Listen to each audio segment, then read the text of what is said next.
На 7 јули во понеделникот, значи во време на годишни одмори, во 15:33 ни стигна Катил Ферман од министерот за спорт и млади, односно од неговиот одговорен за спортски објекти, дека со одлука на влада која е донесена на 17 јуни се одзема спортската сала Наум Номовски Борче, или како што граѓаните популарно ја знаат, Партизан 4, и се одзема од нас како локална самоуправа и се дава во владение на Министерството за спорт и млади.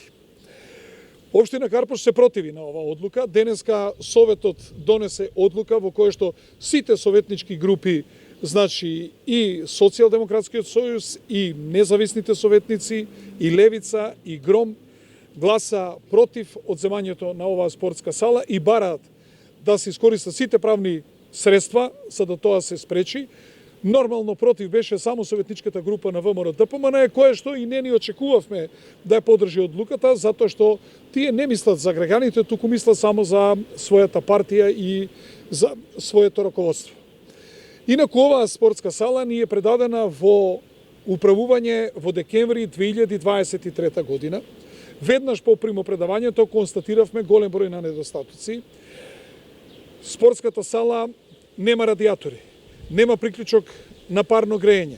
Оваа спортска сала нема вентилационен систем. Можете да замислите кога 100 луѓе внатре ќе тренираат од парејата, од потта, што е како тоа ќе се лизга и кај ќе оди тој пот, што луѓето ќе добиваат туберкулоза. Натаму немат ниту еден реквизит, немаш ниту една клупа, ниту една закачалка во сооблекувалните, приклучок на струја, вода, сето тоа општината Карпош го правеше. Разговарав повеќе пати со раководството на Агенција за млади и спорт и ми беше ветувано дека ќе го средат. Сето тоа ќе биде средено. Значи, од декември до февруари. Во февруари се распишаа изборите, нормално во изборниот процес не може ништо да се реагира. На 17 јуни минатата година, јас како градоначалник пракам писмо до Министерството за спорт и млади, ги наведувам сите овие недостатоци што ги има, и згора на тоа салата во текот на зимскиот период протече, покажа на одредени делови влага и дека сето тоа треба да се санира. И нормално е, ние треба да видиме, затоа што не може да ни се дадат само цевки, а да нема радиатори. Дали е тоа недостаток во проектот, или пак не е поставено од самиот инвеститор, или пак изведувачот тоа не го направил. Не добивме никаков одговор. Потоа разговарав со министерот за спорт и млади Борко Ристевски крајот на јули, некаде почетокот на август, и го замолив да дојде заедно да ја посетиме спортскава сала и да видиме што ќе правиме понатака. Во смисол, ако тие си ја довршуваат салата и со реквизити, да ги отстранат сите недостатоци и поврзување на грејење, струја, вода и така натаму во ред, ако не, тоа да го превземе општина Карпош.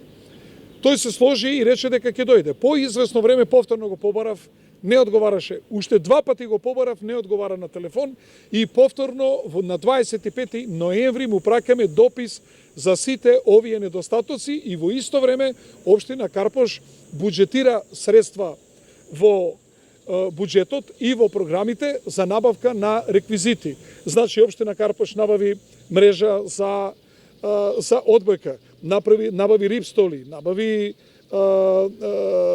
одскочни дашки, не знам, греди, поставивме клупи, закачалки, значи се она што е потребно за да функционира една спортска сала, и ја ставивме во функција, односно ученичките спортски игри се одвиваат токму во оваа спортска сала од крајот на март месец до мај месец, и во исто време распишавме конкурс за сите оние спортски клубови и поединци кои се заинтересирани за користење на оваа спортска сала. Во исто време, општината Карпош, значи, хортикултурно го уреди овој простор.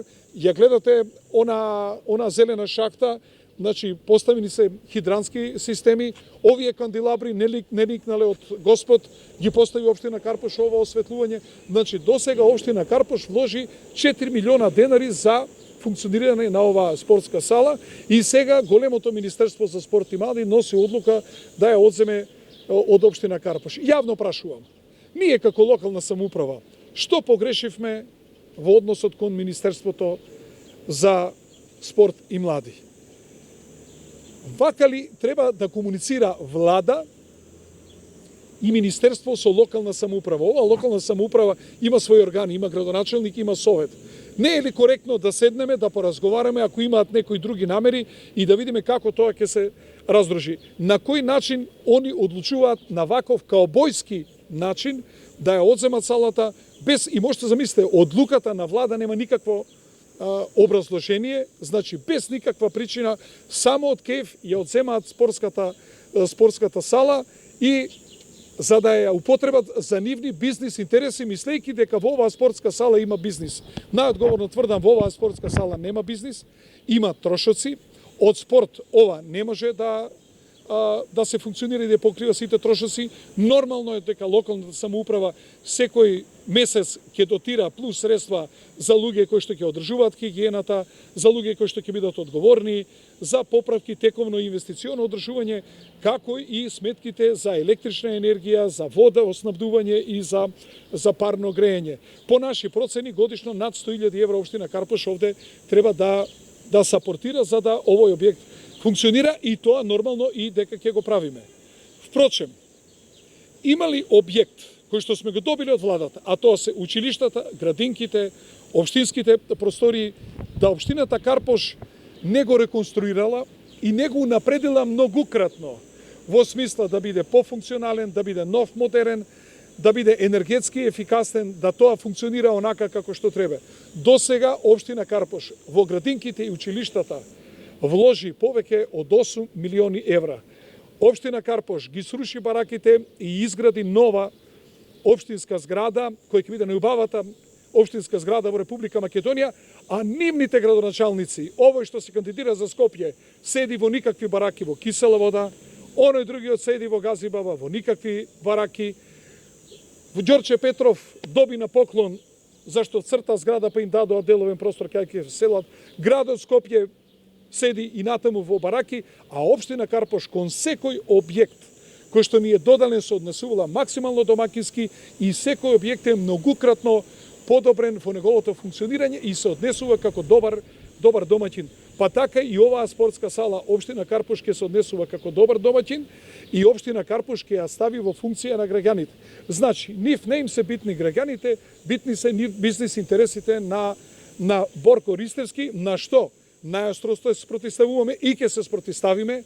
Нема да дозволиме така лесно да ја земаат оваа спортска сала во која што ние сме издвоиле средства од граѓаните. Како што ви реков, до сега сме издвоиле 4 милиони денари. Со тие 4 милиони денари ќе го реконструиравме азбестниот кров на градинката Распејана младост во Карпош 1 и децата нема да ни бидат